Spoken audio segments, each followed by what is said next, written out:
All right, everyone. So today we're gonna do a all new cars and trucks suck rant. Okay, so and this isn't just me talking, and it's not just about one manufacturer.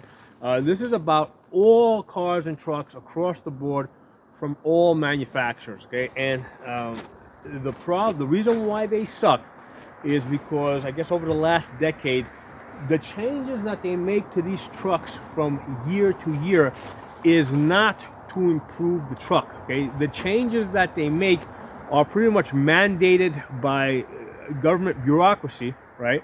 Um, to basically meet either safety or emission standards, which is complete BS. Okay, complete BS.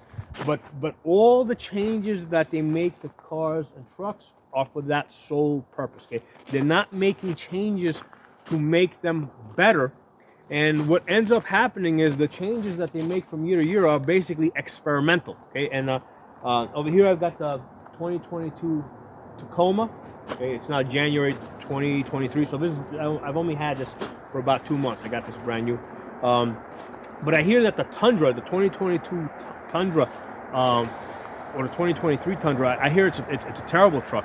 I hear there's all sorts of problems with that. And again, the reason is because the changes that they're making to it are purely experimental. The government gave them this mandate, and pretty much they had to implement it as quickly as possible.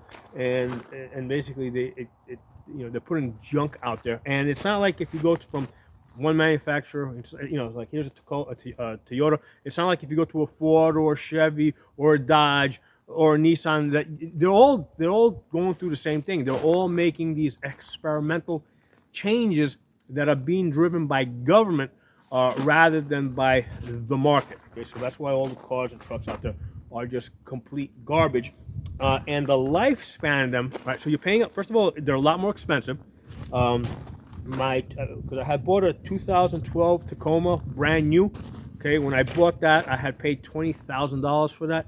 Now that was a two-door versus the four-door pickup I have here. So if I had bought the four-door, it would have cost me something like $25,000 back then.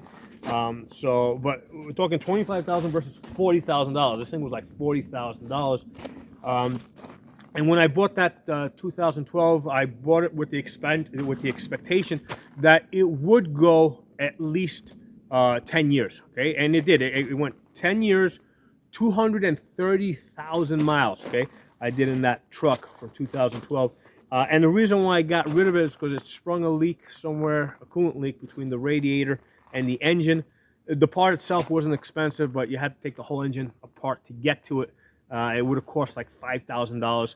I didn't want to deal with that, so I sold it. I got $4,000 out of the truck, so that made a lot more sense to me. Rather than spend $5,000 on the truck with 230,000 miles on it, I received $4,000. And I did tell the buyer what was wrong with it. He was a mechanic, so for him, it would not have cost him that much to repair it. As I was saying, when I bought that truck, I bought it with the expectation that I would get at least 10 years out of it. This truck over here, I'm buying it with the expectation that I'm only going to get 6 years out of it. Okay, 6 years, 150,000 miles. That's what I expect to get out of this truck because of all the electronic garbage that they put into it. So the way it works out is because because there's so much electronic garbage in this truck, I had no choice. I kind of had to get the extended warranty that would cover it for 6 years, 150,000 miles, because I know that if anything breaks in this truck, it's going to cost me like thousands and thousands of dollars to repair.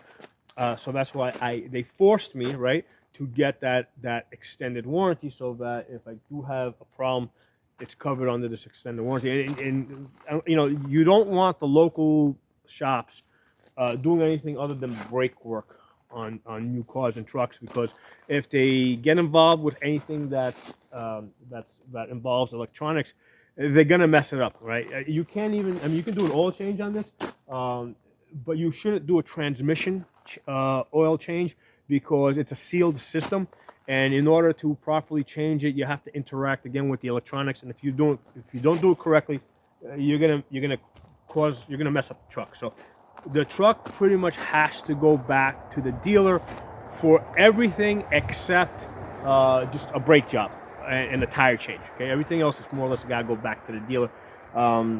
And what I usually do with the oil change is I'll bring it back to the dealer, because then they go through the whole truck, and if they tell me if anything else is coming up.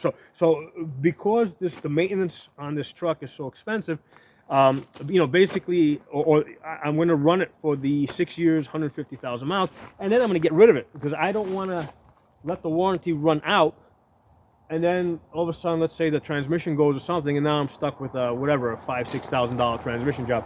While the truck is still running, as soon as the warranty is running out, I want to sell this and get another truck. Okay, so that's the position that the manufacturers have put me in, and the manufacturers are quite happy, because here's the thing: the manufacturers should be pushing back against the government, right? They should be saying, hey, you bureaucracies, you don't have the authority to make all these changes and force it down our throats. But the manufacturers, instead of working together against the government, they're happily going along with it, because they're able to basically they're able to flood the market with these expensive monstrosities, and there's no competition, right? You pretty much, if you're not going to buy an expensive overpriced truck from Toyota, you're going to get an expensive overpriced truck from either Chevy or Dodge or Ford or Nissan or any other. I mean, they're all expensive overpriced trucks and cars, right? General Motors, they're all doing the same thing. They're all going along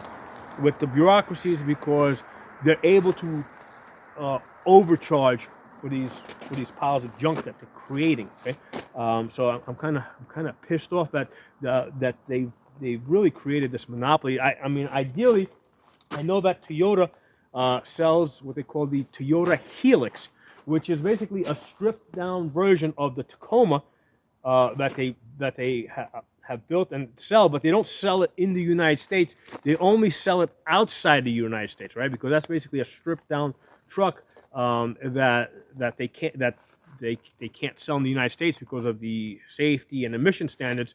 But that's a much better truck. Okay, so why is it that we Americans are second-class citizens, to the world, basically, where all the good cars and trucks are being sold out of the United States, and we get stuck with these stupid trucks that are just filled with electronic garbage that's going to break.